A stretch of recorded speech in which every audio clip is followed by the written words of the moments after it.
آستانہ قدس رضوی ایران کے وفد کاروان خورشید کی قدم گاہ مولا علی علیہ السلام اور مسجد ابو الفضل العباس علیہ السلام آمد۔ ایران سے آئے ہوئے روضہ امام علی رضا علیہ السلام کے خدام کے خصوصی وفد کاروان خورشید نے حیدرآباد کا دورہ کیا۔ وفد نے قدم گاہ مولا علی علیہ السلام اور مسجد ابو الفضل العباس علیہ السلام میں نماز جمعہ کی باجماعت ادائیگی میں شرکت کی، جس میں مومنین کی کثیر تعداد موجود تھی۔ اس وفد کی قیادت آستان قدس رضوی کے چیئرمین سید جلال حسینی کر رہے تھے، جبکہ ان کے ہمراہ ڈائریکٹر انٹرنیشنل ریلیشنز عماد کاشانی اور معروف مؤذن و قاری قرآن استاد رضا شفیع شامل تھے۔ وفد کی میزبانی خانہ فرہنگ جمہوری اسلامی ایران حیدرآباد کے ڈائریکٹر ڈاکٹر سعید ہاشمی نے کی۔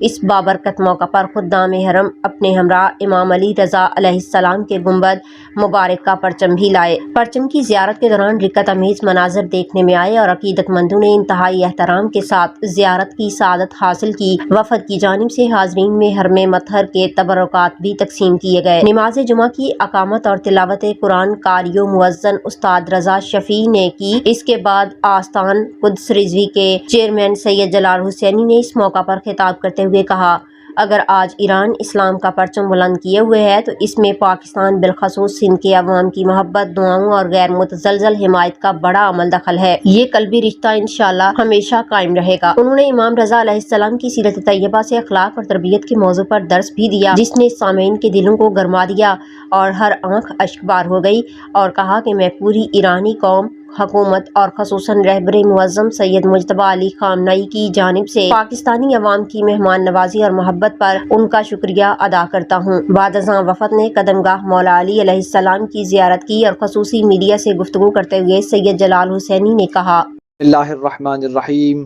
خدام امام رضا علیہ السلام کے ساتھ ہم مشرف ہوئے اور قدم گاہ امام علی کی زیارت کی اور حیدرآباد کی شریف عوام کے ساتھ نماز جمعہ میں ملاقات کی۔ ہم ایران عوام کی طرف سے شکریہ ادا کرتے ہیں سندھ کی عوام کا اور حکومت پاکستان کا بھی، جو معنوی طریقے سے ایران کی حمایت کرتے آ رہے ہیں۔ ہم شکریہ ادا کرتے ہیں کہ ہمیں ان سخت حالات میں پاکستان کی عوام نے اور حکومت نے تنہا نہیں چھوڑا۔ ہم علماء، عام عوام اور حکومت کے ساتھ دوستی، رواداری کا پیغام رکھتے ہیں۔ دعا کرتے ہیں کہ ہم سب ہمیشہ کامیاب رہیں۔ والسلام علیکم ورحمۃ اللہ وبرکاتہ۔ ڈائریکٹر خانہ فرہنگ جمہوری اسلامی ایران حیدرآباد۔ دہ کرامت کے بابرکت ایام کے موقع پر دنیا بھر کے تمام عاشقان امام رضا علیہ السلام کو دل کی گہرائیوں سے مبارکباد پیش کرتا ہوں۔ خصوصاً آج شہر حیدرآباد میں قدم گاہ امام علی پر خدام حرم امام علی رضا علیہ السلام کا ایک معزز وفد تشریف لایا، جن کی میزبانی ہمارے لیے باعث سعادت رہی۔ خدام اپنے ساتھ گنبد حرم امام رضا علیہ السلام کا پاک و مطہر پرچم بھی لائے، جس کی نماز جمعہ کے عظیم اجتماع میں زیارت کروائی گئی۔ اہل حیدرآباد نے خدام حرم کا نہایت عقیدت، محبت اور جوش و خروش کے ساتھ بھرپور استقبال کیا، جس پر ہم سب ان کا تہہ دل سے شکر ادا کرتے ہیں اور دعا کرتے ہیں کہ پاکستان اور ایران کی دوستی اور محبت ہمیشہ اسی طرح قائم و دائم رہیں۔ انشاءاللہ۔ السلام علیکم ورحمۃ اللہ وبرکاتہ۔